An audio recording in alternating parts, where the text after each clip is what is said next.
بسم الله الرحمن الرحيم.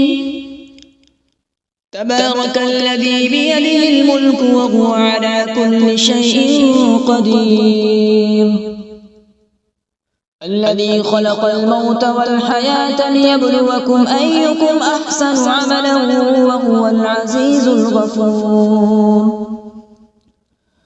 الذي خلق 7 سماوات طباقا ما ترى في خلق الرحمن من تفاوت فارجع البصر هل ترى من فطور ثم ارجع البصر كرتين ينقلب إليك البصر خاسئا وهو حسير. ولقد زينا السماء الدنيا بمصابيح وجعلناها رجوما للشياطين وأعتدنا لهم عذاب السعير. وللذين كفروا بربهم عذاب جهنم وبئس المصير.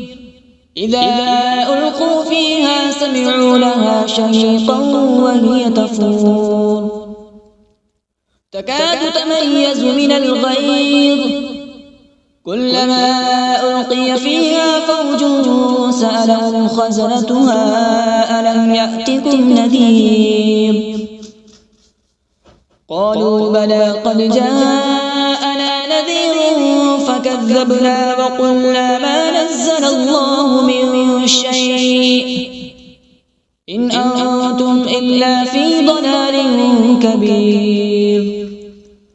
وقالوا لو كنا نسمع أو نعقل ما كنا في أصحاب السعير.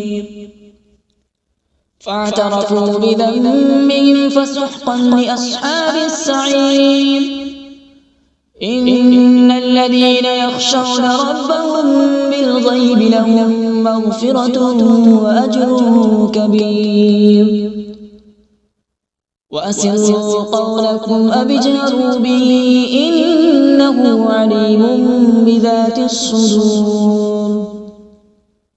ألا يعلم من خلق وهو اللطيف الخبير. هو الذي جعل لكم الأرض ذلولا فامشوا في مناكبها وكلوا من رزقه وإليه النشور.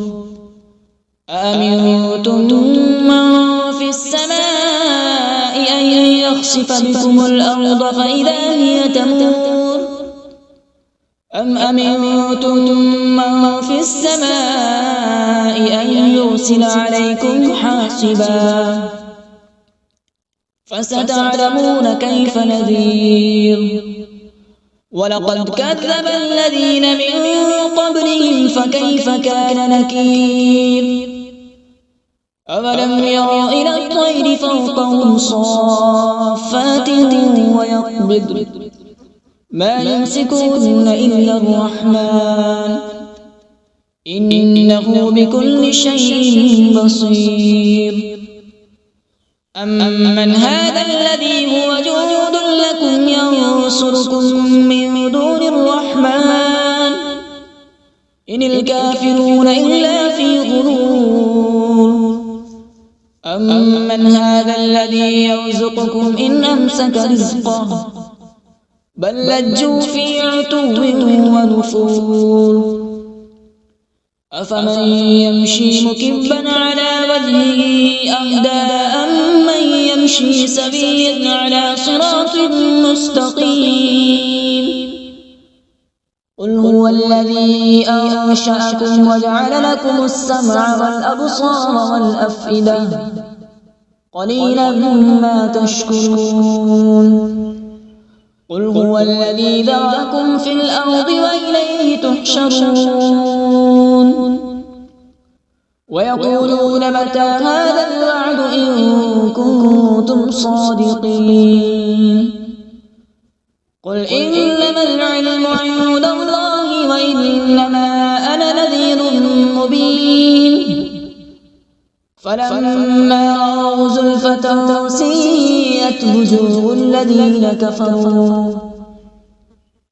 الذين كفروا وقيل هذا الذي كنتم به تدعون قل أرأيتم إن أهلكني الله ومن معي أو رحمنا فمن يجير الكافرين من عذاب أليم قل هو الرحمن آمنا به وعليه توكلنا فستعلمون من هو في ضلال مبين قل أرأيتم إن أصبح ماؤكم غورا فمن يأتيكم بماء معين صدق الله العظيم.